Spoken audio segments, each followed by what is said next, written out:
all here to celebrate and honor October's Domestic Violence Awareness Month.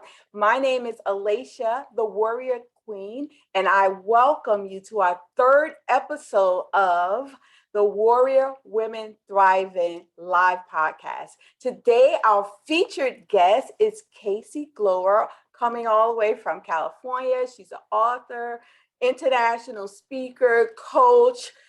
This woman is phenomenal, and she is going to be with us and really teach us how to forgive, which is so important when you are a survivor of abuse or trauma. So I'm just so happy to have you here, Kc. Thank you so much for being a part of our 1 million strong Warrior Women Thriving tribe and global movement. So we just are excited to have you here with us. So welcome, my sister.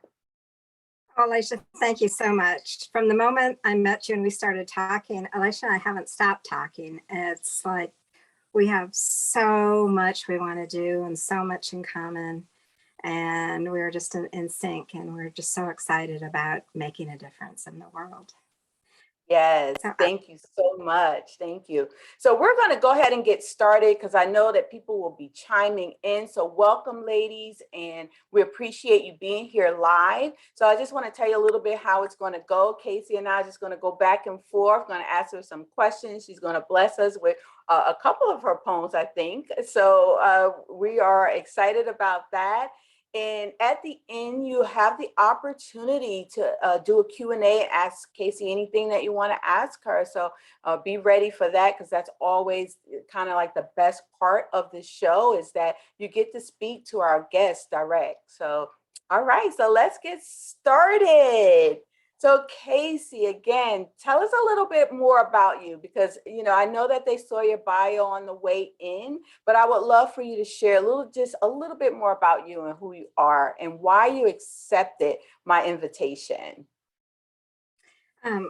So my name's Kc Gloer. I live in Oregon, and I had a 40-year domestic violence life. During that life, I was also marketing rep of the year at IBM. So I'm so passionate about helping people not stay as long as I did, to know the damage that happens when you stay as long as I did, but also know for me, it just was the journey that I was dealt, and I'm here, you know, to make a difference. So I actually have been free about 4 years, and it has been an incredible journey. You know, like the first year crying in bed every day, you know, over regret and guilt and whatever, but as long as you don't give up, and I didn't give up, you know, there's a lot of obstacles along the way, but life is just the most glorious, beautiful thing every single day. And I feel so blessed that I see such beauty in the little things, right? And I kind of feel like over COVID, the world caught up with how I was feeling. Like I had stopped and started like appreciating everything that I didn't, you know, that I forgot about. And so yeah, the world's changing, and so I have been through some journeys of trying to start my own business and figuring out what is my message, you know, and getting that clarity. And I wrote a book called Nothing But Lace, which is passion poetry. I really hated to be touched my whole life, and I started dreaming about what it should be like and the tenderness. And so that was a real accomplishment for me, and it's opened a lot of doors. And then I last January was February 1 diagnosed with breast cancer, but it was actually, I learned self-love during that journey. And at the end of the year, I launched my business, Love Gloriously, which is just gifts and greeting cards with my poetry to lift people, you know, to like give somebody hope and, you know, give somebody that self-worth that they need. I think a lot of my poems are probably what I needed to hear my whole life. And so what that did was give back and lift other people. So. And, you know, October is both Domestic Violence Awareness Month and also Breast Cancer Awareness Month. So this is a great time to be launching, the podcast and start opening up the conversations around what we as women, and as we discovered in our last couple of episodes, men also are survivors of abuse and trauma. And, we need to have these courageous conversations. So thank you so much, sister, for coming on and just sharing your truth. And you mentioned, your passion, poetry, and the writing and how it helped you heal. I think this would be a great time, if you may, to open up with one of the poems that you wanted to share with us. Thank you. Yeah, I want to share. It's a poem about my sensuality and empowerment, and I want you to know that this is like there for you if you're in a bad situation. Unafraid, as I lay upon your chest, your breath slightly blowing my hair, quivering from the strength of your hands, one touching each shoulder, coming together, pressing tenderly, firmly over the length of my spine. I raise with a shiver, delightfully. My breath warms you. Synchronicity of serenity, moments captured, once a fantasy, now a reality. I am a woman no longer afraid. I'm no longer afraid of intimacy, of seduction, of power. It is now my power, embracing the quiet, the beauty, long after you're gone, alone but not lonely, shivering but not cold, unafraid to feel brand new, unafraid to travel through an open door, not knowing what lies ahead, yet forge ahead I go, no looking back, so much more to explore, moving forward evermore. Wow, beautiful, Casey. Thank you. So what was the title of that poem? Unafraid. Unafraid. So is that in the book, or is that like, how can people access your poetry? This poem is going to be in my next book called Nothing But Fire and Desire. And my first book is Nothing But Lace, and it's on Amazon. Or people can DM me and I can send them an autographed copy. Oh, nice. So All Nothing But right. on Amazon. Julie is my publisher, and she's on the Zoom tonight. And we're in the process of doing 3 more books. And then I'm going to have a whole series of nothing but. So I do a lot of inspirational poems: nothing but the moon, nothing but the sea, nothing but rain and rainbows and roses, things like that. So I want a whole series that kind of covers the gamut. But I love writing passion poetry because it's really, I've had so many people tell me it's changed their lives. It's got them in touch when they've lost their passion. And there's so many people who, like, when you go through a domestic violence life, you kind of let yourself go. Your health takes a beating. You just lose, all sense of worth and feeling sexy. And it's really important to get that back. And so that's what my book, it's helped a lot of people who've just like gone through a divorce and things like that. But it just helps you get in touch with your own Love passion. it. And I have places in the book to start writing yourself too. I love that so much because, part of my healing was a writing part as well. We talked about this already. And I'm going to say something here because mine was entitled, I Call Him Mr. Hot Damn. And I said it like that, right? and again, it was just visualizing getting back into the feeling and the idea of loving again, right? Just having a loving, joyous, a relationship that's safe, right? Because, getting into these relationships where it becomes toxic, it becomes abusive or, traumatic for us, that's the last thing that people want to do, is get back into an intimate partner relationship. But honestly, that's what we need. We need someone who is loving, who is kind, who will, protect us and keep us safe, as opposed to, of course, abuse us. So thank you so much for sharing that. So I want to dig in because I know people are ready to learn a little bit more about you. And I just want to start, like, your past life. What was it like before the trauma? Before the trauma, I met him a week after I turned 18. I was very young and vulnerable. And so my life was, I was a fun, crazy teenager. I've always kind of been a hippie-ish, and I've returned to who I was, right? I tell everybody I'm going to live to be 123 and die dancing or making love. It's like my life is brand new and I'm picking up where I left off. But my childhood was fun, but I had an alcoholic father. I was the one who stayed up till 2, 3 o'clock in the morning, making sure he was home safe, cigarettes were out. So I was always, that caregiver, always, taking care of the family, even at, really young age. And so, and my father always told me, marry a rich man, Casey. We were kind of lower middle class, and all I wanted to do was go to college and, and really like be a strong woman. And then I moved to California. I graduated midterm from high school, moved to California when I was 17, ready to take on the world. And then I met this man who was like he was my fantasy guy, right? Gorgeous, hairy chest, brilliant. I was always attracted to brilliant men. One of them is listening tonight. Hey, Jeffrey. And so I just fell for him like instantly.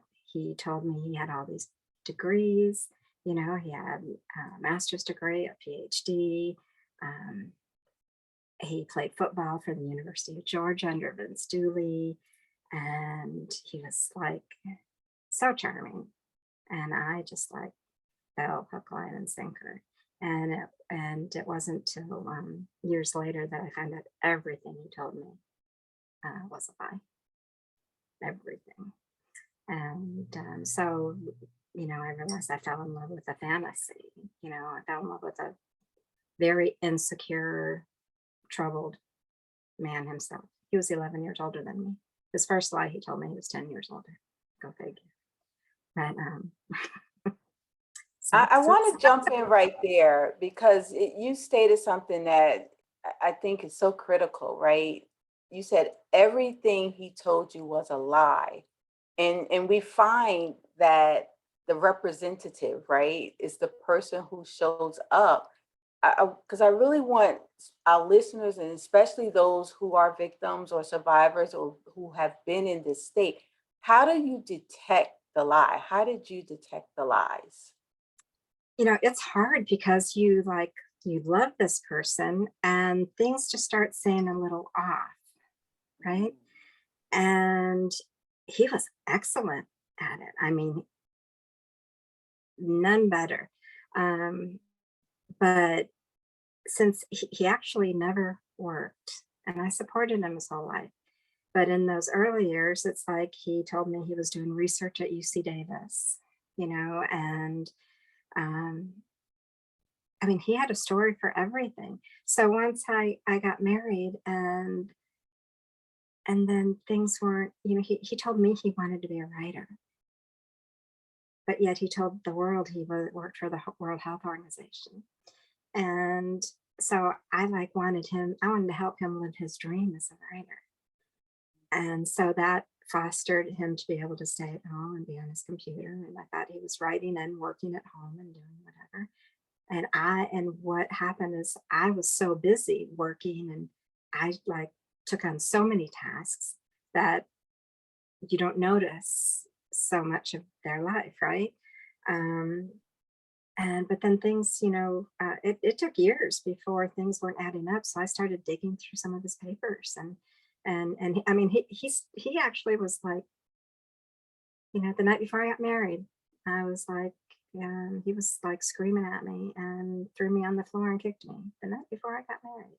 And, I'm like feeling sorry for him.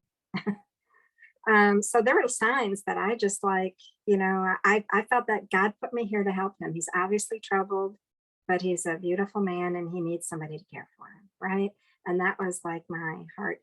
But I just started kind of, knowing he was troubled, but knowing things didn't add up, and I started digging and saw some, and then I saw some evidence that it just, some of the things he told me weren't true.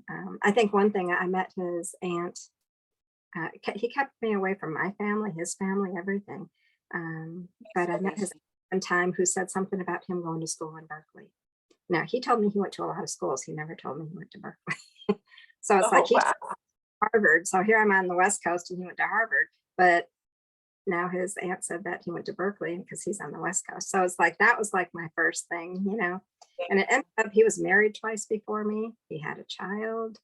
I mean, I didn't know any of those things, and yet I stayed, and that's like it's like we stay. People, that's the hard. That's what everyone asks, right? Why did you stay? Yeah, yeah. Why treated like that, and why did you stay? I've had women say, "Gosh, you must be so weak," and I say, "I'm the strongest woman you've ever met." We are strong women because we care so deeply, and we suffer while we're protecting them because we know they can't handle it, right? Mm, It's bizarre. wow. It's like he was belligerent to authority.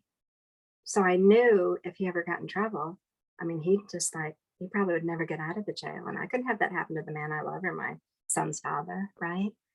So there's so many conflicts that you go through. I want to jump in right here because you said a couple of things that I really want to unpack. And the first thing you said, you wanted to help him. Like, you came in as the savior. And I know a lot of us women do that. And most of us uh, are ahead of them sometimes, right? In terms of our careers, education, experiences, finances, even. And we want to help them, right? And it's like you're coming in as the savior. So that was the first thing you mentioned. And then when you saw the red flags and you even asked the question yourself, why did you stay? I know people always ask that question. And it's like, how did you deal with, again, you got kicked and thrown on the floor before you was even married. What was going through your head at that time that you continued or pursued the relationship? I think it was a combination of loving him, wanting to help him, but also not having my own self-confidence and self-worth, right? Because that comes to play, as they're screaming at you and beating you, they're saying things that make you feel like you're a horrible person. And as years go by, I realize now I was quite neurotic, right? And the more neurotic we are, the stronger they get, then it's like, if you tried to leave, what would happen, right? Right. And there's so much that goes into the fact of your lack of self-worth. I didn't even look up what could I do? Like, what rights do I have? I did worry about my safety. I worried when we moved to Vermont and I lived in the backwoods, it's like nobody would hear me scream. Um, but I never really like looked up, and I never even thought it was shame till after I started breaking free and started telling. I didn't tell anybody for 35 years what was going on with me. And it wasn't until I started talking to somebody that she brought up the shame you must have felt. And I said, shame? It's like I had absolutely like no identity by then. So you get so involved in their lives and everybody's lives around you, you forget about yourself. So yourself isn't that important. And I think that's the key why we stay. It's like we don't realize we're important enough to have a life, right? And I think that has so much to do with it. That's why the journey of self-love is so important. Nobody deserves to be treated like that. We're all, you know, deserving of respect. And yeah, nobody deserves to be screamed at. And then, but you end up kind of becoming like them. I mean, it's the only way you get hurt is to scream back, right? I realized the Yeah. only way that to stop, I would scream at the top of my lungs. Just like open the window and scream. And that would make him stop. That was it. So once I broke free, it's like when I was having an argument with my son, the only way I could get listen to me was to scream. It was like a behavior that I had created over the years. And it takes work to undo a lot of those behaviors, you know. Absolutely. So that's Absolutely. like my message is please don't give up on yourself. You are worth so much more. You know, there's people that they'll be watching this that might be in a situation, and Yeah. they know the first thing that I just want to get the message out that everybody needs to talk about it. You need to tell somebody. It wasn't until I actually verbalized my life that I realized how demented it was. Yeah. Exactly. And that's the thing. Like you said so many powerful things in that statement just now about how long you were in the situation, you was isolated. So that's the first thing that they do is get you away from people that would support you and will see what's going on to help you. So that's the first thing of coercive and manipulation type behavior for a narcissist, right? Or someone who wants to have power and control over you. That's the first thing. The second thing, yeah, thank you, Yvonne. I'll say that in a moment. She said I had to verbalize it in order to really see what was going on because you can get stuck in this cycle of, it's okay, it's normal, right? You make it normal and it's not normal, but if you don't have other people around you to show you and tell you, like, sister, this is not healthy, you tend to stay in those toxic relationships, especially like you said, Casey, if when you don't have the self-love and self-worth, that's the main ingredients to see yourselves valuable and worthy of respect and to allow someone to do these things, meaning you didn't set standards, you didn't set expectations, and you certainly didn't set any personal boundaries.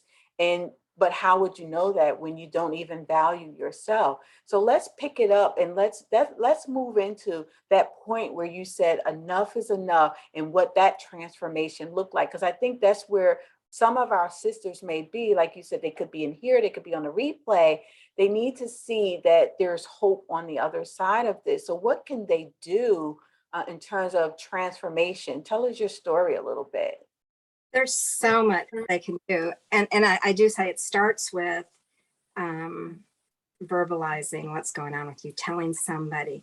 So I I had run away so many times only to run back, right? Because I had nowhere to go. Like we were moving all over the country, and I had no family or anything. They hate your family.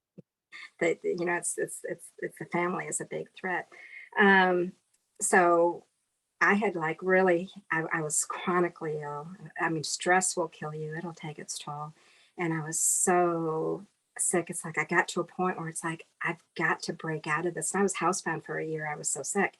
And so I just said, I've got to go out and get a job and get back into like around people and or I'm going to die. I mean, I really felt it was like live or die. And so I went to a friend who owned an employment agency and just said, John, get me a job today. And that was my old like marketing rep side come out. It's like, okay, I got to like challenge. I'm going to get it. I ended up, he sent me to, and this is just a God moment. I've had so many God moments. He sent me to a nonprofit called Breast Friends. I'd never done in service work. They helped women diagnosed with breast and ovarian cancer from an emotional level. Sharon Hennepin, the co-founder, um, when I called her to set up the appointment, she said, yeah, you can come tomorrow. And I said, well, no, you need me. So why don't I come today? She said, okay. So then we talked for like 2 hours and she said, okay, you can start tomorrow. And I said, no, I'll start today. You're in need of help. So I got that job that day. And Sharon ended up having abuse in her background. She saw the signs when I was coming to work, just like, my face beat red and puffy and just a wreck. And so she was the first one that got me talking. And I told her my secrets. And she actually, she helped me do the technical part of my blood lace. And we're best friends to this day. But I only planned to stay there a few weeks and I worked there a year and a half. And it was in giving back that I got my life back. It was in seeing these women go through cancer, what they had to go through, knowing the stressful life. I was like on the edge. And if I got cancer, it would be the death of me. So anybody out there, know you got children, you've got to get yourself healthy. And when you're in a relationship like that, you can't be healthy. You're under too much stress. And so I just knew it would be the death of me. And that was the moment. It's like, I've got to take control of my life. Otherwise, I have a son that I need to take care of, and I don't want my life to end. And that was the key factor. That's what flipped it for me, is knowing I didn't have what it takes to be that strong to survive something like that with no support.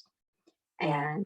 And that was the beginning for me. And I say everything started in 2014 when I like just knew that was it. It was hard. I mean, when you're with somebody that long and you're taking care of him, and then by that time you're so invested and like he's got nobody, like we're isolated. It's like, where will he go? And it's like, I'm too nice a person just to like kick him out when he like can't take care of himself, right? So but that was the moment that it changed for me. And it was a beautiful, when I got breast cancer last year, um, what it did is I just, took a breath and I said, really, one more thing. And then I said, well, God, thank you for waiting till I could handle it. And it's like he did. It was, thank you. So, and then my cancer journey was just all about taking care of me. I put myself first for the first time in my life. And, Yes. and so many beautiful stories came out of that. And so many stories from 2014 on, like doors keep opening. Once you make that commitment to yourself, once you declare you're worthy, once you declare it's okay, doors keep opening for you. People come into your life. I sat so alone thinking, why isn't anybody helping me? But I didn't tell Right. anybody, right? And Yes. but you think you don't have anybody who cares, but it's like you're not telling anybody what's going on with you. You've got to tell somebody. I right now have so many friends across the globe since I started talking and telling my story and being open. I have no secrets. I tell people, you don't have to worry about being my friend, keeping my confidence. There's nothing I wouldn't tell you that I wouldn't say on Facebook. You don't have to worry. Like I've had Yeah. enough secrets in my life, right? Just like I'm an open book. And so I've just been open to meeting people and open to opportunities and open to hearing people's stories. I love hearing people's stories. Um, Jeffrey Staub, who's on this call, is a man I met on an airplane. I followed him on that airplane because he just like, his clothes were brand new. He carried nothing. He looked, he was a pretty hot guy. And so I thought, okay. I sat Oh, down Jeffrey. and I just started talking his head off. And he was ignoring me and he was on his phone. And finally, he just like put his phone down and decided to listen to me. And he's a phenomenal person. And I heard his story and he heard my story. And then after he left, I wrote a poem about him and sent it to him. And we'll be lifelong friends. It's like our lives have evolved. Where he's an actor and he actually won an award for a 911 short movie and a domestic violence movie. Wow. And so Yes. his goal is to win an Academy Award, which I know he will. But now I know he's going to win an Academy Award for being my husband in my movie. So All right now. it's like it's like everybody out there, don't have limits. Like There you you can go. want to be, right? You can dream about anything and you can manifest things and make them happen when you are living in a space of gratitude and self-love. 'Cause Yes. you don't worry, you realize all the people who are ugly to you or whatever, it's their insecurities, it's their deficiencies that make them that way, not you. Yeah. I It's want like, to I want to interject here because you said something that's so powerful, and I want to make sure that people don't miss this nugget here. You said when you chose you finally chose you, right? You have to choose you and love yourself first. And then you started to open up and share your truth because, right, you've been in isolation. Nobody knew that you were going through this, and you didn't start speaking up until what, 35 years later. Yes. So at the time, you were suffering in silence. And so many of our sisters are doing just that. They're too ashamed, too guilty, too afraid to share their truth and what's really happening. But as bystanders, right? If this is not your truth, great. I'm happy to say that I would never wish this on anyone. But if you are a bystander in someone's life, you need to be able to see the signs to help your sisters to open up, to share the truth, because that's the only way they're going to start that healing journey and that transformation of finally, like Kc said, choosing self first. Because in these situations, everybody else is first, right? We never choose us. And that's the one thing that really, like in this pandemic, opened up for me, is that I need to choose me first. And so that journey of healing, that journey of transformation starts there, ladies. So just wanted to make sure people understood that. Well, that's such a good point, Alaysha. What I want to say is when you kind of take on self-love, and you're past the point, like you're starting to thrive now after your situation, you see other people, you see yourself in other people. And it's like, I didn't know what I was like then. And now I was going through a grocery store line, and this woman was just a wreck, and she had tears in her eyes, and I knew, right? Yeah.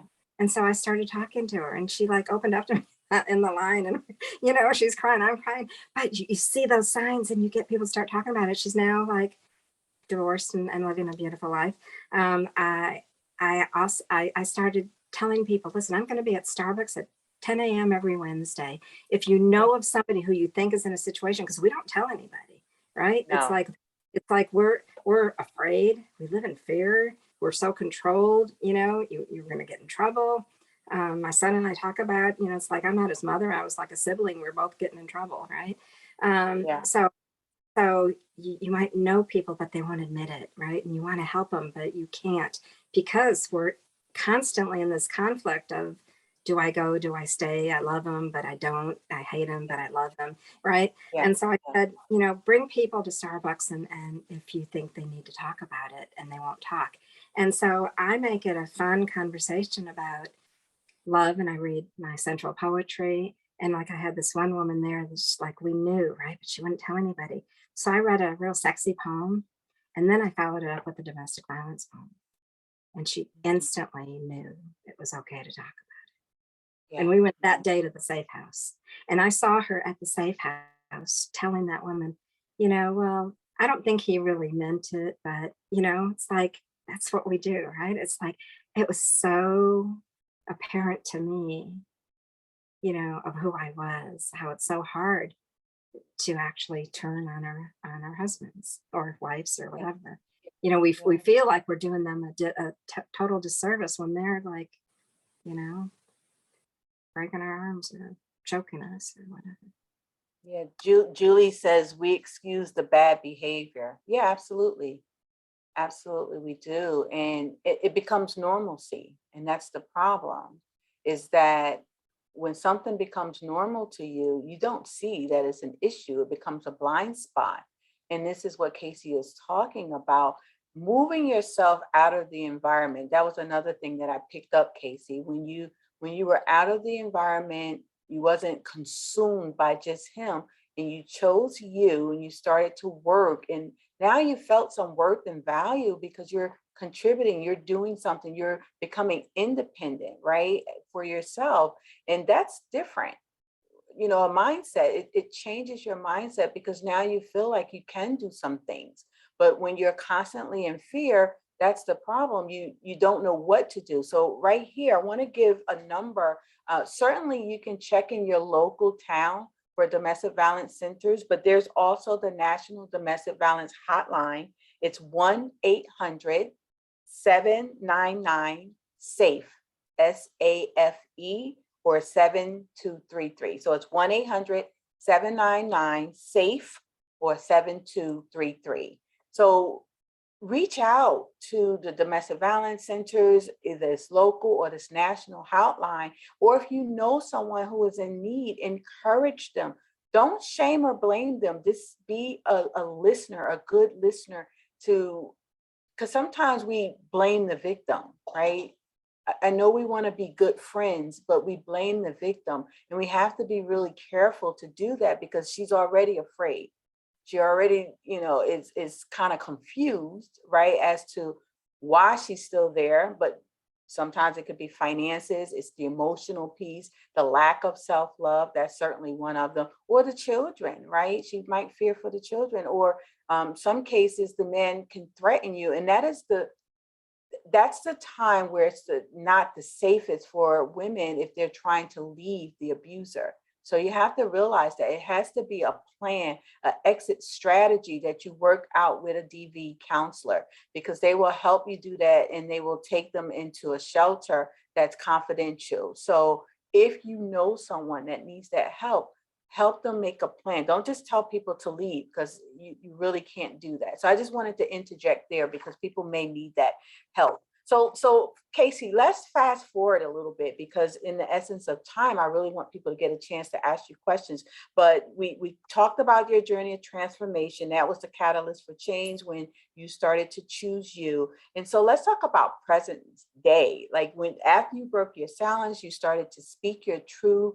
Who did you have to become to create who you are today, or who you're still becoming. You're like amazing, and she's going to tell you that all of the things that she's doing. But like today, how did you become this author, this coach, this speaker, this wonderful person that you became after going through abuse?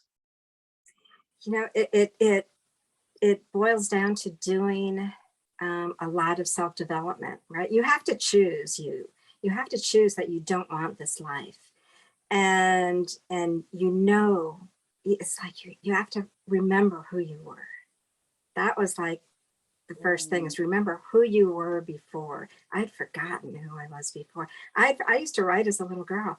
I didn't write my whole married life. I forgot. But after I'd made that decision that I was going to break free, I moved upstairs in my house and I started writing.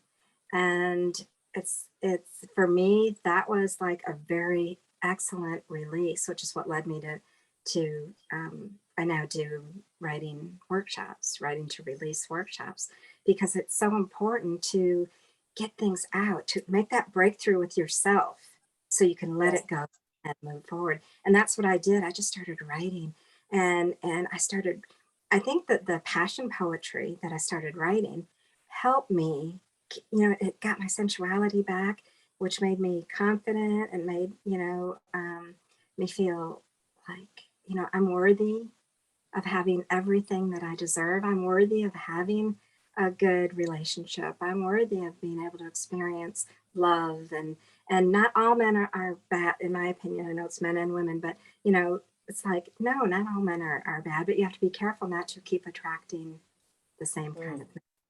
And so you have to be very aware. And it was because I was telling so many people, I was getting a big community. And then I went through a program called Landmark, which, Sarah been through it. And Sarah actually was my coach for a period in Landmark. And she's now in my workshop. It's a wonderful, circle of life of becoming, right? And so that program was really phenomenal for me. Before that, it was like I couldn't get over the regret and the guilt. I lost my home, I lost all my money, I lost, everything tangible, but what I gained was priceless. But I still, it was how could I allow my son to be raised by that man for so long? How could I have been a good, loving mother and allowed that to happen? And it's that regret and guilt that'll just eat you alive. And a lot of people, that turns into bitterness. And what you've got to do is let that go, right? And it was only after I was able to let that go totally that I was able to really start, flying and doing all the things I wanted. Because it's like I did a lot of things while I was in a stressful life. And I thought, Yeah, well, if I'm free, I'll be limitless. But once you're free, you're exactly. not limitless because you're like, it's a transition. You're still grieving. Yeah. You've forgotten how to like he controlled everything. So it's Mhm. like I've made some bad money decisions, and it's like you make it's like transforming your whole life, but you have to keep just baby steps. Sometimes, if you get one thing done a day, accomplish one thing done, it's an accomplishment. And you have to look back on the things you've accomplished instead of what you haven't done, right? That's right. And tell yourself you don't have a time limit to get there. Just keep moving forward.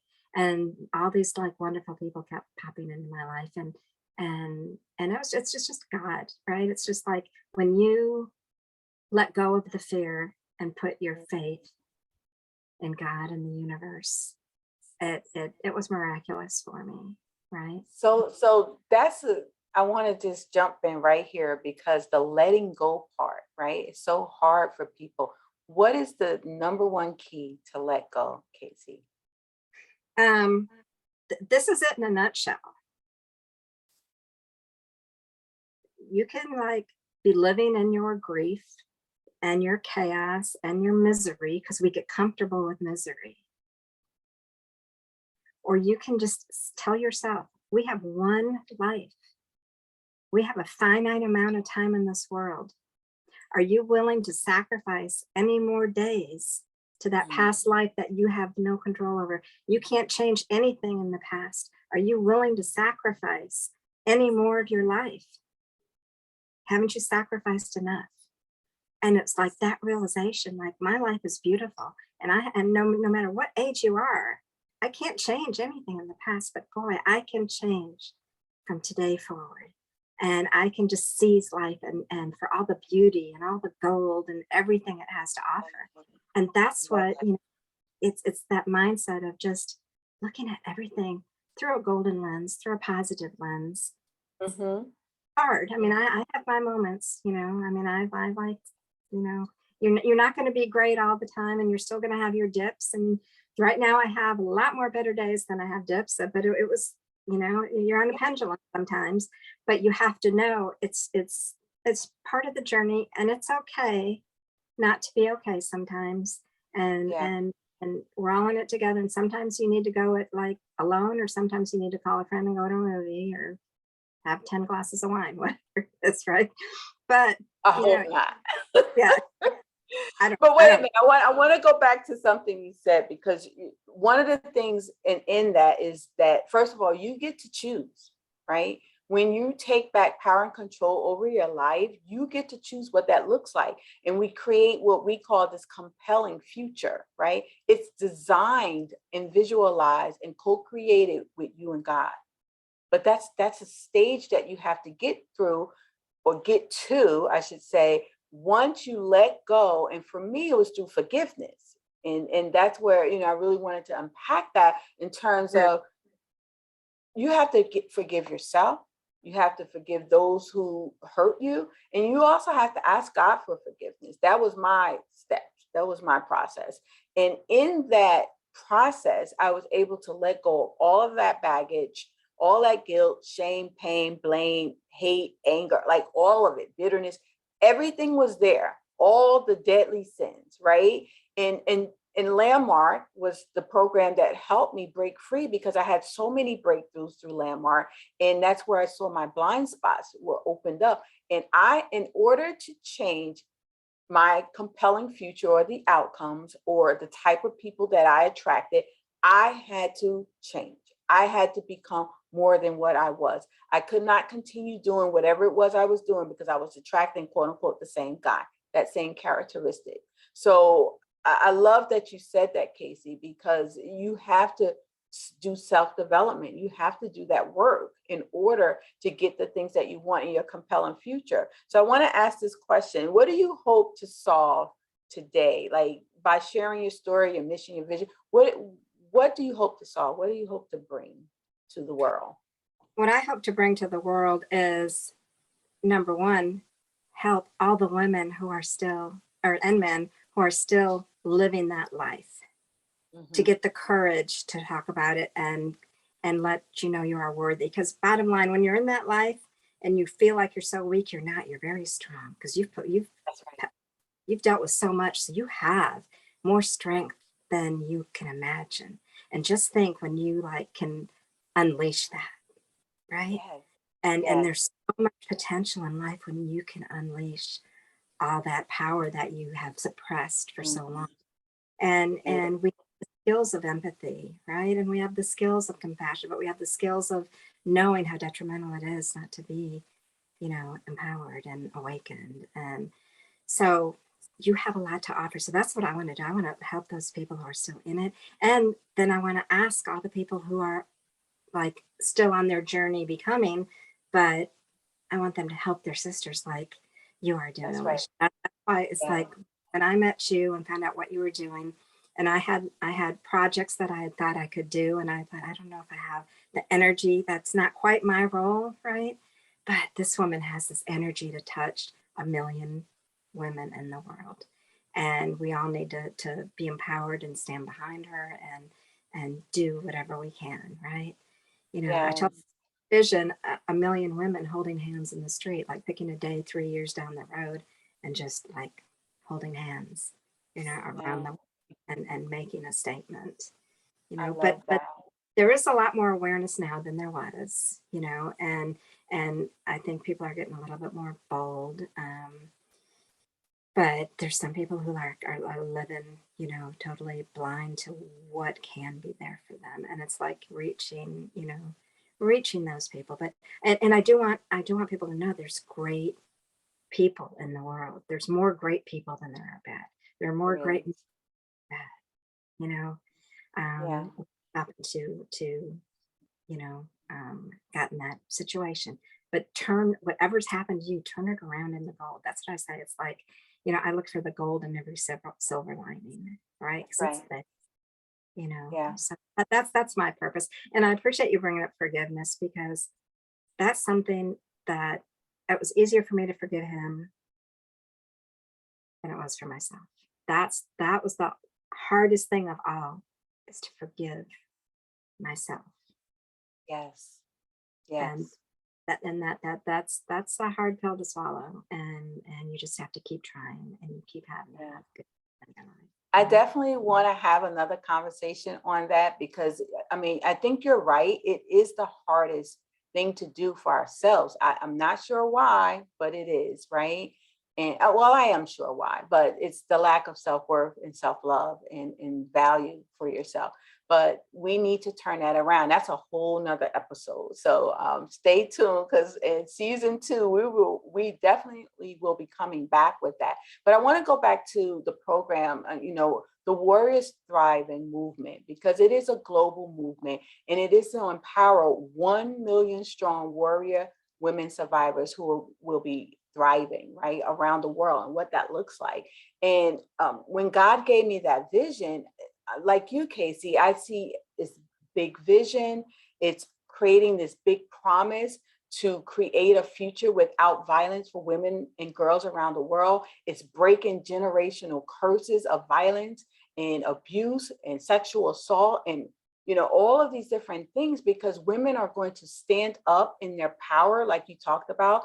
This is what my program is all about. So that's why when you started talking to me and you were saying these things, we were in alignment with one another in terms of our mission and our vision to create this utopia, if you will, of women being able to stand up and in our collective power, creating this change in the world that women are going to start, making a difference, changing the world, leading the world, right? Being courageous leaders. That theme kept coming up, being a courageous leader, having these courageous conversations, not just with one another, first of all, because we got to come out of our own isolation and hiding, but then also with, each other and then with the men, right? The men are a part of this conversation because men are the role models for the young men, the boys. And they grow up to be men. And if they repeat this cycle of abuse, then it's going to continue generationally. So we're creating a legacy here. We're changing the story of of the next generation and generation and generation, therefore, and thereon. So I'm just excited about what God has called us to do, because once you have all 1 million strong, and of course it's going to be more than that, but I understand the power of one, and then that ripple effect, and then the compound effect, right? Because the ripples are going to be more than us, more than me for sure, and more than all of us even here, but each one reach one. And God said, move.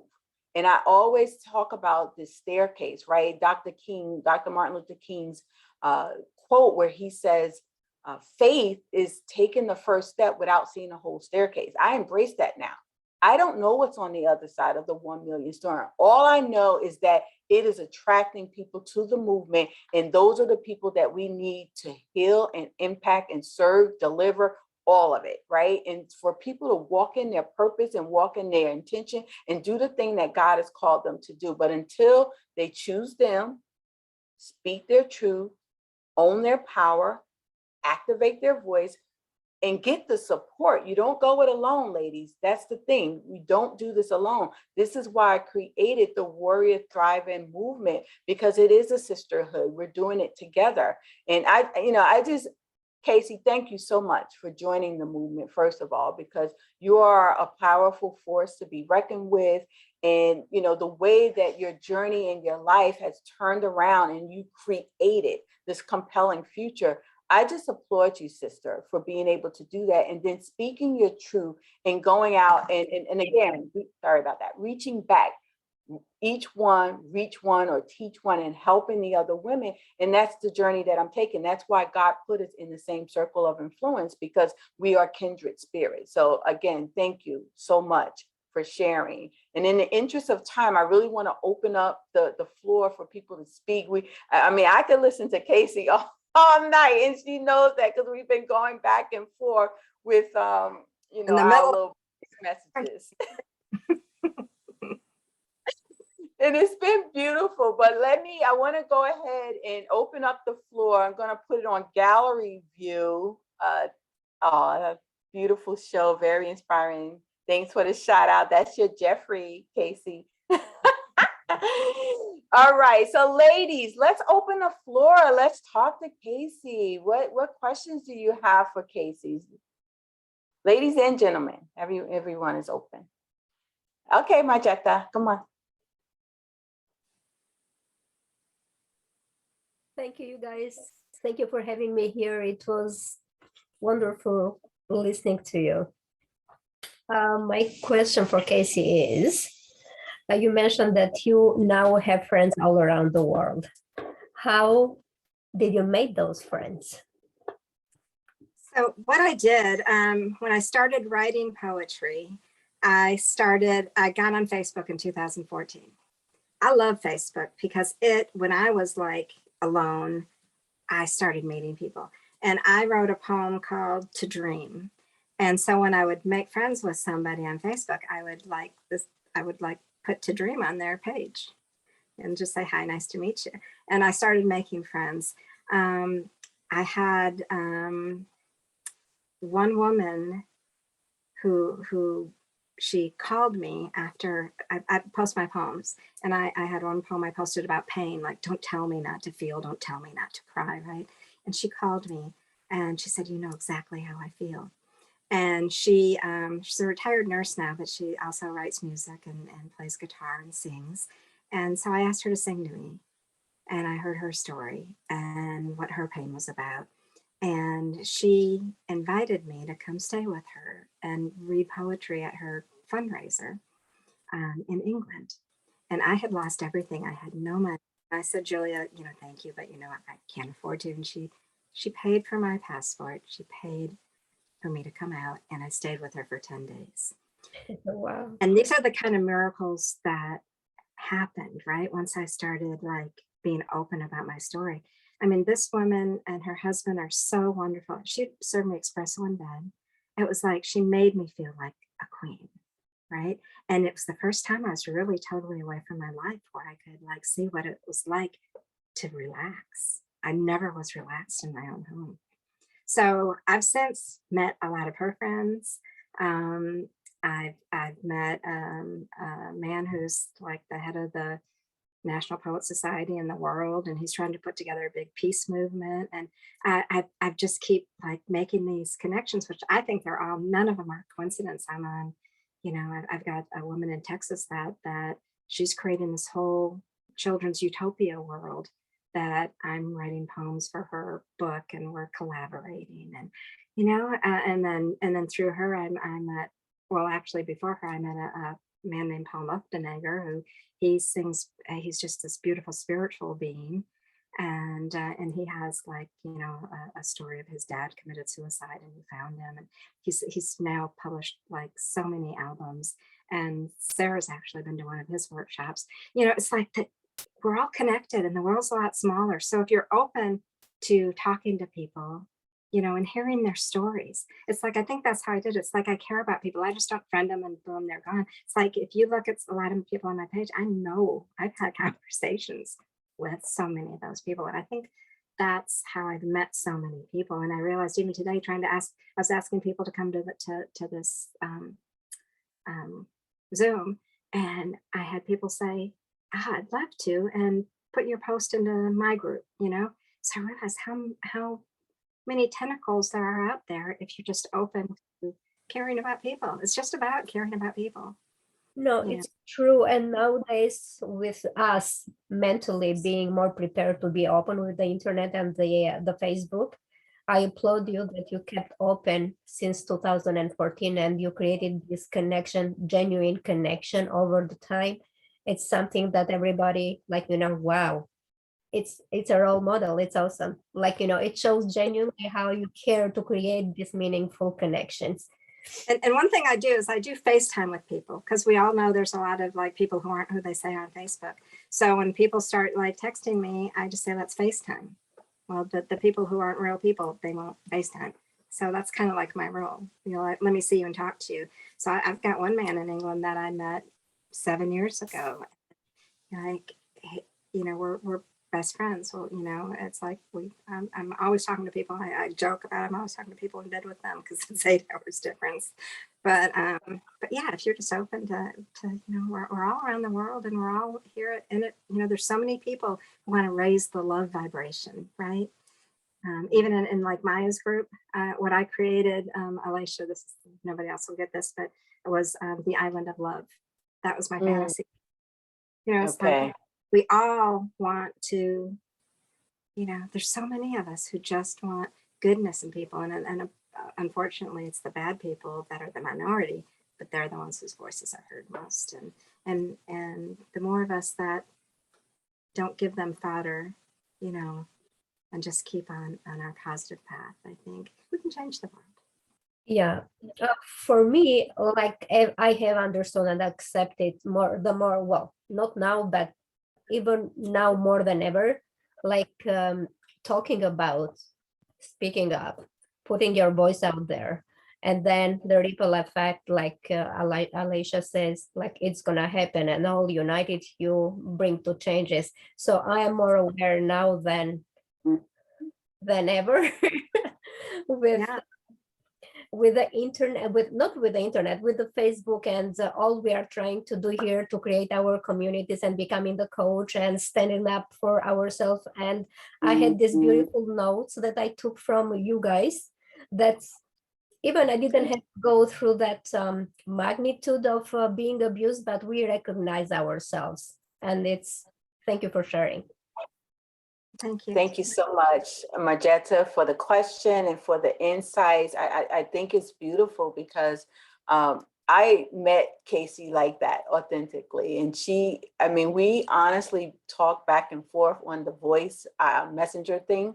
And they get longer and longer each time. And we both were like, go to bed, right? I got one from you that was like 8.5 minutes. So I said, I'm going to go make a cup of coffee. Yeah. But it's so beautiful because I could certainly listen to her the whole time. So anybody else have any questions? Or I'd love to have other people share it or ask questions while we're here.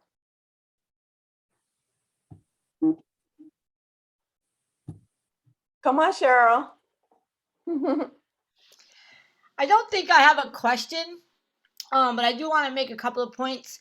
When I was around 19, I was real young, and I was looking to get involved in the community because I'm all about helping people, talking, sharing. And I'm Yes, you are. really shy, so I never got involved in big things until this time in my life. And so now I'm stepping into the big floor. But I've helped a lot of people in real small areas. I got involved with actually volunteering at a domestic women's shelter, and it was a safe house where, believe it or not, we're able to create this house right down the street from a housing project. And it worked. And I couldn't believe it worked over there, but it did. And I was part of that team that we literally had to go out in the middle of the night and, rescue people. I'm going to cry because it's really emotional. What I didn't know was I wanted to help in so many ways, but it was too much for me. And I didn't have domestic violence around me.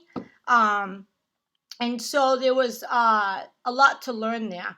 But when I saw the women and the children literally come out of their house with nothing, sneak out because it was their, oh my God, I'm going to cry. Because it was their last resort. And they were afraid that they weren't going to wake up, or they were afraid that their kids, something was going to happen to the kids. But I commend you guys, Alaysha, like you really are my queen girl. I mean, just the movement alone like wakes me up, and I love the work you're doing. If I were to see anybody, obviously, I'm bringing them here. Casey, your story, like the genuineness, like I could feel like your heart is so big, and you had to go through what you did to become who you are because you're gifted for it. Like That's it's who you are, It's my and journey. you're becoming so many. I'm sorry, you're becoming so many more things, and obviously you're gonna get bigger, but you're creating a platform like is unbelievable. And I just commend the both of you. And I don't have questions, but you guys, thank you so much I'm so happy I joined today.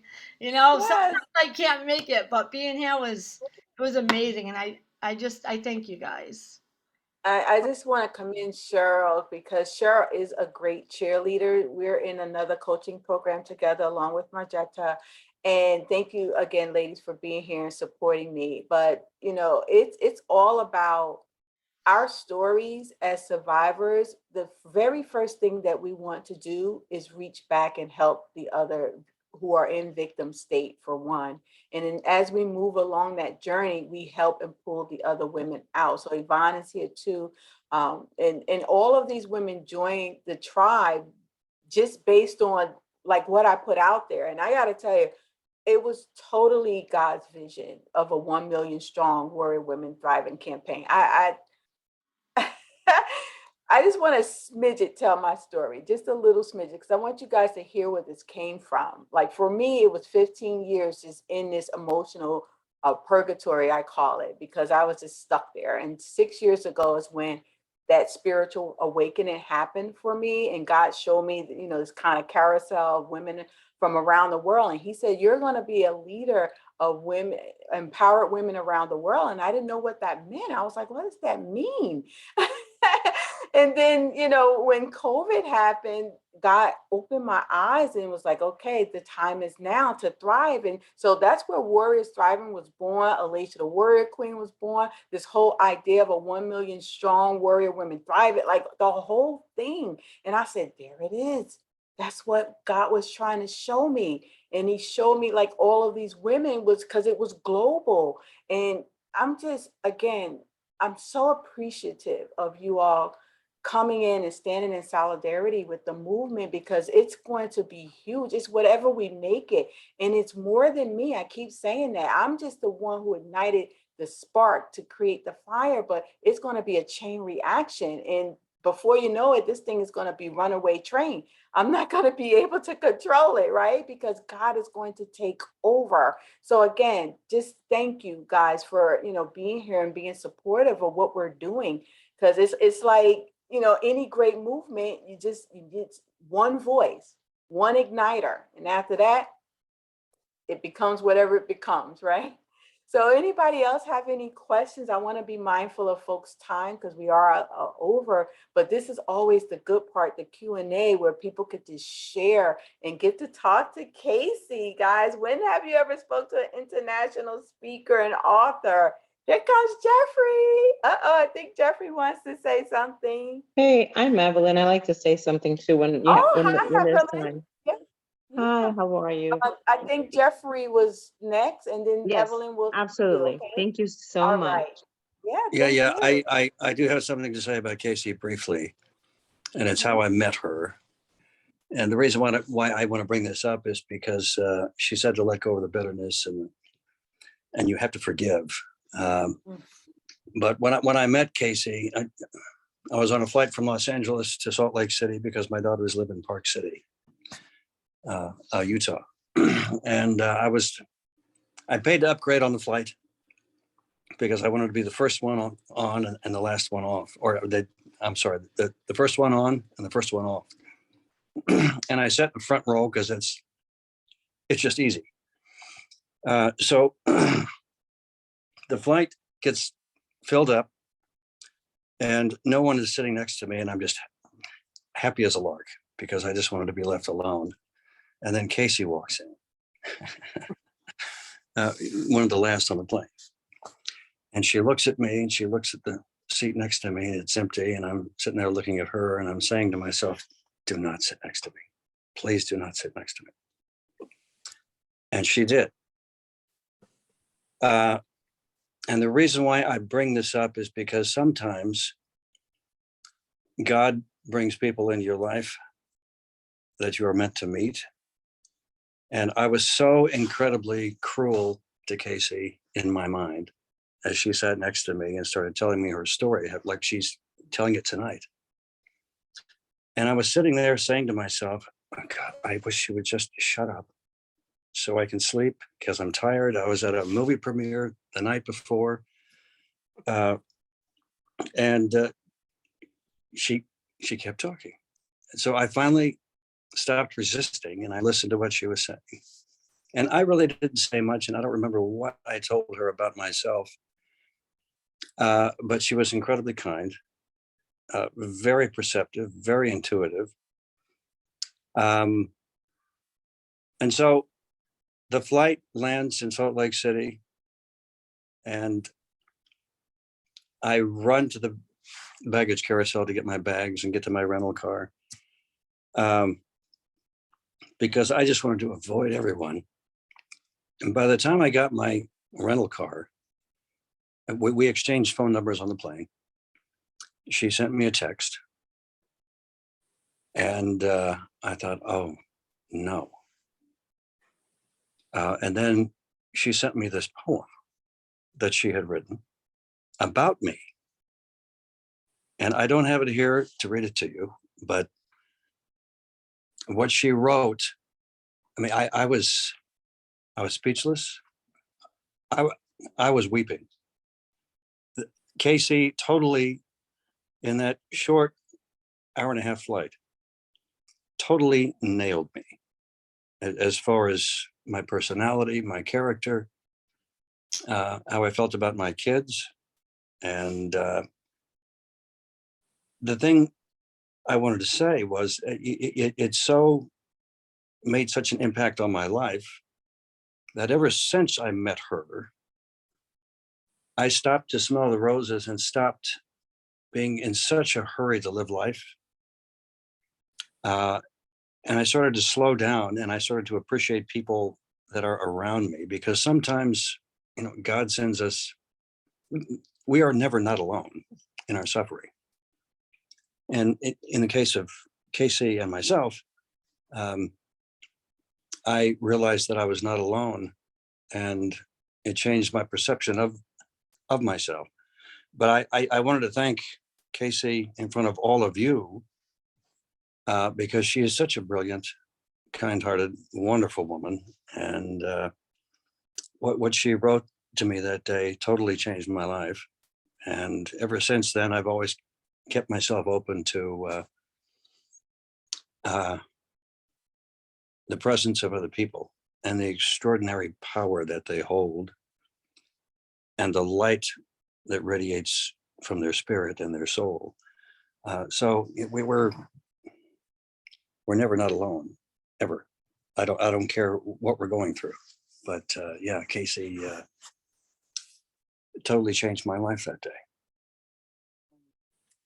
Thank you. Love you. So beautiful. So beautiful, Jeff. The title of that poem is called Eloquently Spoken. Yes. Mm. I And looked at so it the other day as a matter of fact. wow. would you all like to Jeffrey, hear? thank you so much. Yeah. Yeah. Love to hear it. Let's hope I can quickly pull it up. Okay. So Jeffrey, can I give a little bit of your background? Oh yeah. What I found out that day from Jeffrey is that he's like had struggles in his life, and he had a bad stuttering problem, and he spoke so eloquently, and he had such heart when he spoke about his kids. Here it is. So I wrote this: eloquently spoken, serenely at peace, mysteriously free, contemplating life, alone just he. Nothing he carried, clothes brand new. He had a presence, sensing I knew. Calmly quiet, listening to my story of sadness and fear about love and God's glory. A man who has suffered, now free to share with an open heart to someone who cares. His eyes revealed a past of pain. I felt his words. Pain still remains. The ultimate triumph, eloquently spoken, deciding to conquer, no longer be broken. A story to tell, yes, confidently quiet. Success with resiliency, determination defiant. Deciding to choose his own road with abandon, nothing to lose from a childhood saddened. I listened intently to this deep thinking man who was filled up with love for his girls and a lad, making time to celebrate what matters most this day, a quality of character I will remember always. Yeah, she totally nailed me. I was blown away. If you could understand why I was weeping at the time, Yes. I was just, oh my God. I sat in that car and I was like, oh, how could I be so cruel to her in my mind if she only knew? Mm. I didn't see the cruelness. You know, I saw through into your soul more. You know what that you had a lot of turmoil going on. I did. So I didn't take it personal. Well, I'm ever grateful that I met you on that plane. Yes, it was And we've been fast friends ever since. So beautiful, Jeffrey. You know, and it's funny that you said you didn't want this woman to sit next to you, you didn't want to talk to her, you didn't want to listen, but yet you revealed enough that she created that beautiful poem for you to speak to your heart and to speak to your life situation, to change your life. And that's, oh my gosh, that was beautiful. And like you said, you felt that here in your heart. Oh yeah, it was most unexpected. I was not expecting it. I thought, that would be the end of it. I would never see her again. Not that I, didn't want to. It was one of the greatest gifts I have ever received ever. Yeah. Thank Wow. you. Thank you so much for your share. And I think that's what I'm looking for, is to empower women to be inspired enough to do just what Casey's doing, to share their love, to share their greatness and their brilliance, and to transform lives just like that. I know that is my goal, to do what Casey did, to meet someone and transform their life. Such a Right. beautiful. So again, Jeffrey, thank you so much for sharing that beautiful story. Thank you for allowing me to share it. Thank you for reading the poem that transformed Jeffrey's life. All right, let's go to Evelyn. Thank you all so much. And I thank you for having this beautiful group. I've never really partaked or have shared any of my experiences. I know that we all go through a lot, and but I wanted to maybe ask if I could be maybe teamed up with a member from your organization to just talk about what I've been through. Also, I'll share a little bit. Obviously, I dealt with domestic violence. Um, my ex got me basically out of my job, lying, saying that I did like terroristic threats, because people sometimes are so smart that they know how to beat the system. Um, Absolutely. yes, and saying that I wanted to come after him, and I would never do that. I'm a social worker for 27 years. I'm almost at the end of retirement, and that's what he wanted to do, is like to get me out of my job, for me to be homeless, for me not to have my daughter. Um, because I fought him, and since my daughter was like 5 and now she's 20, basically I've almost most of her life have had to protect myself against the courts. So, and protect her. And he always wanted the worst for me. So I got out, I bought my own, thank God, my own home. And I'm working. I have like maybe another year to work and I could retire 27 years in. So, I've Wow. never stopped. Yeah. I help children. I've been a social worker on the West Coast, on the East Coast, and I have my master's, and I have my license, LSW, licensed social worker.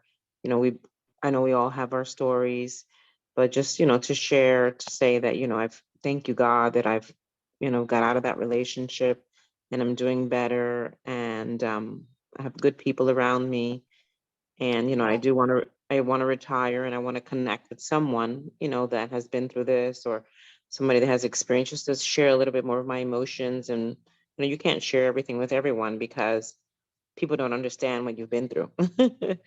So just to Amen. connect with someone there at the team, and the warrior queen team, and Yeah. and just to continue to help with others. Myrna, um Milan is the one that connected Oh, me to yes. you. Okay. Gotcha. And I just want to you know speak my story, just talk to someone about it, and then maybe help others. Maybe this is a calling as well. So Absolutely. Well, mhm. Evelyn, thank you so much for sharing. Casey, did you want to say anything? I'm just going to tell her that, Evelyn, if you check in the chat, I offer a free breakthrough coaching call. It's a 1 hour call, and you can go ahead and click on that and find a time where you'll be able to speak directly with me, and we go through, get some clarity on some of the things that you want to do. And, some of the ladies that's in here has gone through that process, and they can attest to it, that they have gotten their breakthrough. Okay, so To the Casey, end. you share anything? Well, I just want to say it's without mentors, I wouldn't be where I am today. So I think it's important, um, to find people that you can talk to and move forward. Both Alaysha and I, we've been gone through like self-development for the last 2-3 years now. We Yeah, found that some of our paths have crossed before that we didn't know about. But it's important. And then you can, yeah, it's like maybe your calling is then to keep helping other women, right? Yes, yeah, thank you. Yeah, well, absolutely. good luck. All Thank you so much. right. Thank you. Thank you, Evelyn. Thank you for Thank you. coming on. So let me just tell you a little bit about Myrna, the person who she mentioned. Myrna was the person who was my liaison at, it's called Safe and Hunterdon, and she was the one who nominated me for the award that I got, the Social Justice Leadership Award in 2018, for the work that I was doing. After Landmark, I did what's called A More Beautiful You. That was my awareness and prevention campaign. And then I did the Adopt a Survivor fundraiser. So I was able to raise over $10,000 for the 2 organizations that I adopted. And then also create what I was calling the safety packages for about 250 women who I never had the opportunity to meet. Because Casey, at the time, I didn't have my advocacy certification, for the 60-hour. I did the 80-hour training because I also served on the board. But I was going to do the same thing that Casey's doing, that writing to healing project, and just writing, because I'm a poet as well. And it was through Landmark that I was able to get my mojo back, as I explained to Casey. And that's why I wrote the poem about visualizing the type of man that I wanted to be with, right? So again, Evelyn, you're in the right place. We're certainly going to support you. All right. Anybody else have any questions? Because I do want to let folks go, you know, and I want to let Casey, I don't know, Casey, did you still want to close out with the one other passion poem, or Let's how just you do, feel? I'll just do, this is a poem that I do at open mic night, that it's just all about the kiss. You know, if you can't, it's like, that's what I dreamt about more than anything. Oh, a kiss is a kiss is a kiss. You can make love or have sex, but a kiss, oh, a kiss is a kiss. Sex can be just having sex, but that kiss, oh my God, that's true bliss. To embrace one another this way, it's as intimate as it can be. There are no words that you can say that brings you this close to me. When you look into my eyes, standing over me, brushing my hair from my face, I feel your heart start to race. Then you tilt your head a bit as I look up at you. That is when our lips meet. That is when our hearts start to beat. My mouth on yours as you explore even more, lightly touching my cheek. I am trembling. I am weak. Your lips are soft and tender. Your arms are strong yet gentle. Your emotion takes over you as you warm me through and through. So now you know why a kiss is more than a kiss, why it is more intimate, why you don't want to miss. Oh, a kiss is a kiss is a kiss.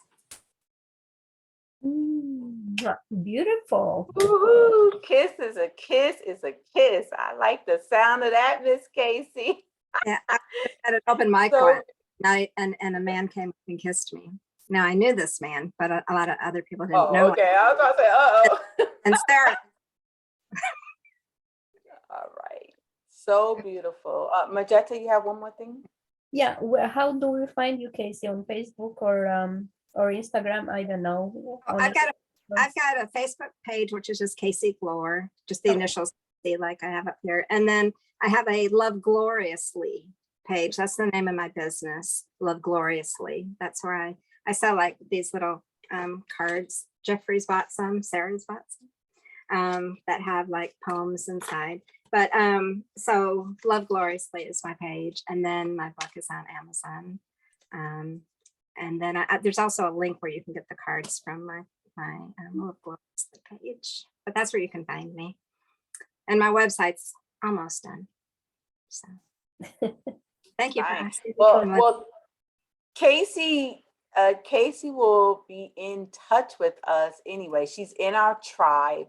So you can certainly just look her up from being in the tribe, and she will be releasing all of her contact information. As she stated, the website is almost done. So you can find the book.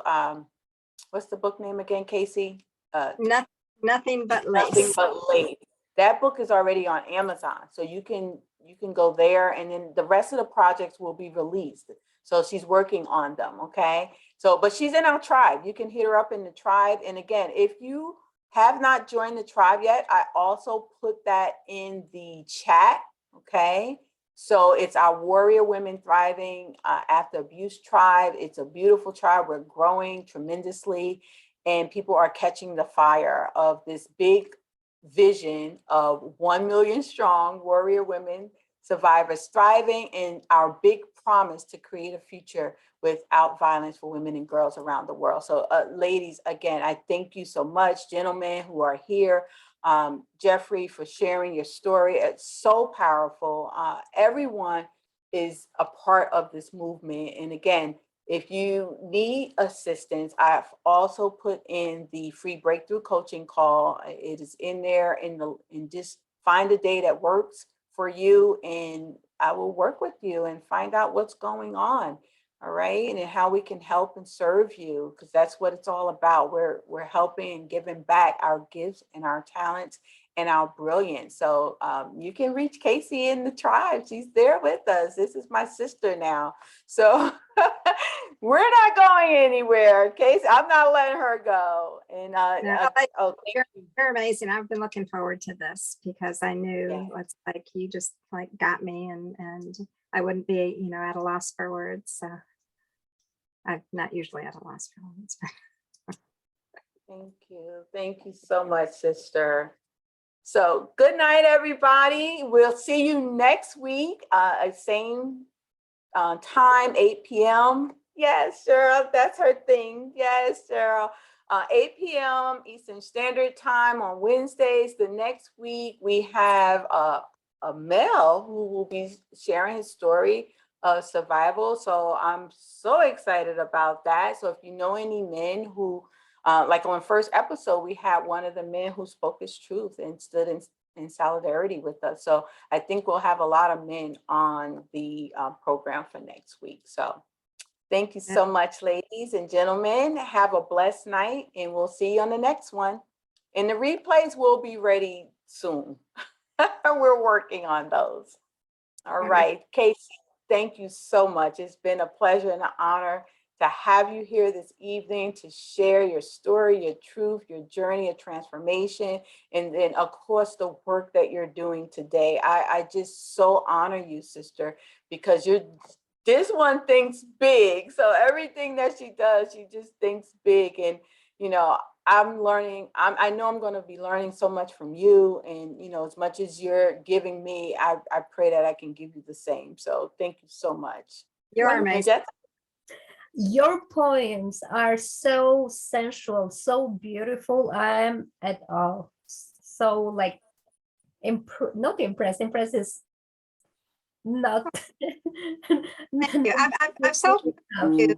It's like people say I get that imagination going without, making it uncomfortable reading, if you know what I mean. Exactly. Yeah. Outstanding, sensual, very beautiful. Thank you. Thank you, Margetta. Sharon has come on. Hold on, Casey. Sharon has come on. Did you want to say something? Because you came in and out. I just don't want to miss you because I felt like you had something you wanted to share. Well, that's crazy. I was just trying to eat dinner. But I think you did. I think spirit does call to spirit. My friend Joetta Clark told me that y'all were on and to log on because I've just gone through, I'm a survivor of domestic abuse, but I got abused by my supervisor, who was my mentor, an older Black woman who serendipitously ended my 12-year higher education career and blackballed me after completing a doctorate. And so I have been unbelievably stuck and crying, like I cried all day today. And when I joined, Casey was saying that, and I guess this is what I wanted to ask you just to repeat. You were saying, how much more time are you going to give it? I know I have to grieve. It's been 3 months, but I thought I would be working there and, writing up my manuscript. And my son has 1 more year of high school. And I live in a place where I would have to move in order to do my doctorate. And so today I got offered a high school teaching job, and I'm grateful, but I still can't. It was such an unexpected thing that happened. I'm also a 2-time Olympian, which means that I should be able to just power through and be all right. And I have been destroyed, and I'm not sure how to get through the grief. And so that's why I thought it was interesting that this is domestic violence, but I don't think we talk enough about friend violence, friendship violence, or mentor violence, or supervisor violence, or work violence. Can I say Yes. something, Wow. Sharon? I just want to say, I understand that, that shock, right? And that it's like that rejection, that abandonment. But what I want you to try to do, since you are an Olympian, how incredible is that, right? So that woman probably has a lot of jealousy towards you Uh-huh. and resentment and whatever. And she's got her, that she's like, whatever's going on inside of her, she's decided to take it out on you. It's not you. So what you need to just own, like, that you're incredible. I mean, my gosh, look at what all you've done in your life. I want you to sit and write tonight all the things that you've done in the last 5 years or whatever, right? I mean, just write down some of your accomplishments and then know that that wasn't the place for you, right? There's something better around the corner, okay? Things like that happen when something miraculous is coming around the corner. I truly believe that, and it's played out in my life. Every time I get knocked on the floor, a miracle happens. And just believe that that's out there for you. And this happened for a reason, because there's something better for you. You may think that was your utopia. There's something better coming for you. Okay? I truly Wow. believe. Well, let me just jump in here, because Casey, thank you. That was phenomenal. And I know you touched Sharon's spirit. But the person who sent her is a 4-time Olympian, and she is my friend. And I know if you're in the power of that woman, listen, you're going to be okay. And she sent you to me because she knows and trusts me. Okay, Sharon. Oh, Joetta, that's her name, Joetta Clark. She has been my mentor for 24 years. Okay. That woman is power. You're going to be okay, sister. You have so much power and grace in just the people around you of influence. So, like Casey said, that wasn't where you needed to be. We're going to create what it is that you need to be, your compelling future. Casey just said it earlier. You can create the future that you want. You can visualize it and manifest it because it's already in you. Look at what you've done. We're going to start there. Use that free breakthrough coaching link. It's in the chat. I already did. I already All signed right. up. All right. Awesome. See, I'm there you go. coachable. I'm coachable. The champion. See, that's a champion mindset. She already did it. And that's what it's about. And get in the tribe. Okay. I did. Casey is in the tribe. So, and we got Yvonne here, and we have Cheryl here. Cheryl's a great cheerleader. Yvonne is a prayer warrior. She prays for me and with me. Okay. So you have support. Thank you. I think you're going to have that support. What was worrying me the most is that it was the triggering from all the other past trauma. And It was like I was in this cycle that I physically could not stop, like, grieving, like, it's not like I was thinking about it. And then the repetitive thoughts going on and on. Like, I could have changed this, I could have changed that, because it was violent, it was fast. It was like, I defended on one day, and then the next day the campaign started and I wasn't even aware of it. And so anyway, I know it's late. I didn't plan to say anything, but I'm really appreciated that the Spirit, and if you would just pray for God's will on whether the position goes through. It's a health and wellness teacher at a local magnet high school, but it would keep me here with my kid and I could take care of him. But you get a doctor and it takes 8 years, you work full time. Your thoughts about what's next, I don't know, it just doesn't prepare us. I wasn't prepared for the betrayal. And I'm not sure what to do with all these feelings, because it's like I have to divorce myself from the whole institution where I just got 2 degrees. I don't know. I'm looking forward to learning, though. I can't wait to listen to the re-recording. And I just thank you for y'all's spirit. And I thank you that you're here. And I thank you that we're here for each other. Thank you. Yvonne, can I put you on the spot? Can I ask you to do a prayer for the sister? Sure. Please. I'm going to take it one step further, and I'm going to lift up everybody on the call. But Yes, Lord, we're please. going to lift Sharon up to you right now. We ask that you would touch her, but you would also touch everybody on the call. You would reveal yourself mightily and strong, because that's who you are. You are our God. You are a warrior. You love Yes. us all. You created us all. And when you created us, you said it was good. So Yes. we thank you, Lord Jesus, for Sharon. We thank you for Evelyn. We thank you for Andrew, Jeffrey, Alaysha, Marjetta, Casey, and Sarah. We thank you for Cheryl too, Lord. We thank you that you are in our midst. Yes. Right now, Sharon is going through something, Lord, and she doesn't understand. But you said one day at a time. Tomorrow has its own worries. So let her have your peace, the peace that surpasses all understanding. She may not understand everything right now, Lord, because she can't handle it. So help her to take one step at a time, one breath at a time, and get your peace. Have her to pick up your word, Lord, and read your word every day. Let your word be hidden in her heart, Lord, and the rest of us on this call. And I ask your blessing on each person and household on this call. In Jesus' name, I pray. Amen. Thank you. Amen. God is Sharon, awesome. Sharon, it's not over, girl. This is just the beginning. He has plans for you, he said in his word.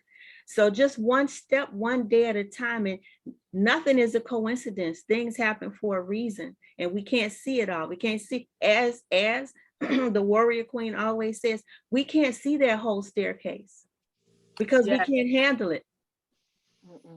And as KC said, hey, he got some stuff planned for you. You don't even know. Eyes have not seen, nor ears have heard, nor entered into the mind of man what the Lord has planned for you and everybody on this call. I receive it. So sleep for peace tonight, because God is in control. Now you see why I asked her to say that prayer. She's my prayer warrior. And she prays with me and for me. And it's just amazing to have this sisterhood that we're creating. I don't even know her. Like, we just met through the mission, right? Like Casey, Marjetta, Cheryl, we just met through the mission. And like you said, Sharon, God knows in the spirit who to connect. So I'm sorry, I don't want this to turn into like, preaching, but it needed to be done. Okay, so we need to stand in the gap for our sisters. I know there's an agenda, and Casey, again, thank you for staying for that and giving that word to Sharon and Yvonne, the beautiful prayer. Thank you so much. So Sharon, I'm looking forward to connecting with you, getting to know you, and serving you in a higher capacity. And Joetta sent you to me for a reason, okay? And you know that sister don't play. Oh, I know. She was on a plane and she said, log on now. And I didn't quite understand her. And she said, again, she goes, log on now. And I came downstairs and logged on. So thank y'all. She texted me. She didn't tell me why, but she texted me for the link again. So that's why. Look at that. Look at God. She gets it done. Okay. Thank y'all. So again, and Casey, I know you was getting ready to say something about me, and the Holy Spirit just took us in a whole another direction, but it needed to be done. Sometimes we have to just, be able to allow. So I think you was going to say something about us. Go say you're amazing, and I'm really, I appreciate so much you asking me to be a guest tonight. And that was another coincidence, right? You just happened to have a cancellation, and you just met me, and boom, it happened. So so exactly, like somebody needed to postpone, but they couldn't postpone because guess what? All 25 sessions were filled up in less than 2 weeks. And then I met Casey and I said, Casey, it just so happened. And you know what, sister, thank you so much for standing in, because I was like, you know what? I want to do it live, and it was meant to be. Look at the lives that we touched today. And I just thank God for you, sister, that you You said yes. And that's what it takes. And like you said, Sharon, you have to be coachable because it's a new place for you, right? And we've been there. Okay. So you learn by modeling the folks that's been there. And all of these folks are Tony Robbins students. We are all Tony Robbins students.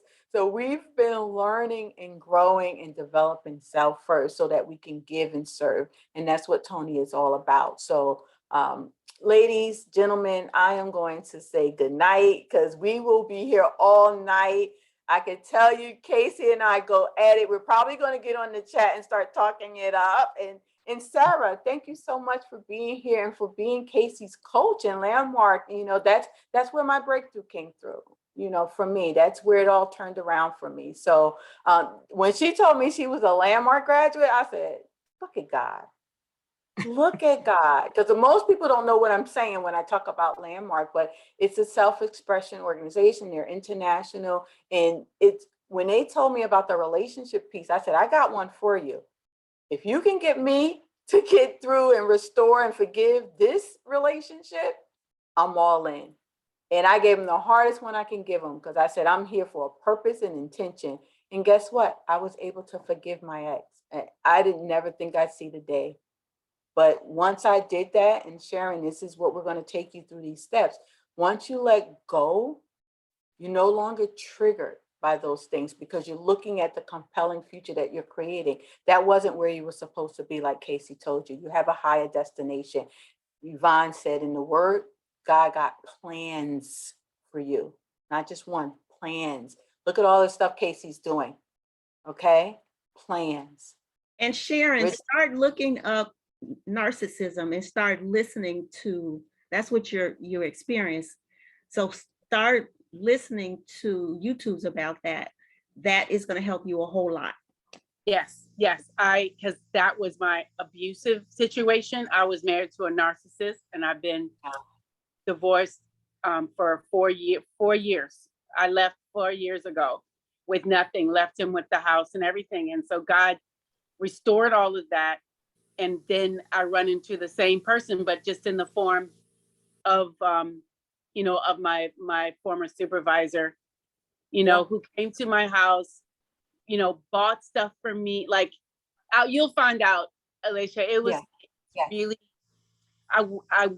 it's like I forgot all the stuff I learned because I only had narcissism in the frame of my ex-husband. So I didn't recognize it, right? So anyway, thank you. I look forward to learning more. Amen, amen. So again, Cheryl, thank you for sharing the story that you shared. Majetta, thank you for asking the questions. Evelyn, Jeffrey, Andrew, I don't know who you are, but thank you for being here. And again, Sarah and Yvonne. And of course, my special guest, Kc Gloer, who is my sister for life now. Absolutely. My soul sister. Oh my Lord. So good night, everyone. We'll see you next time. And this has been a blessing. Thank you. Thank you. Bye-bye. Thank you. Good night. Bye. Good night. Stop the recording.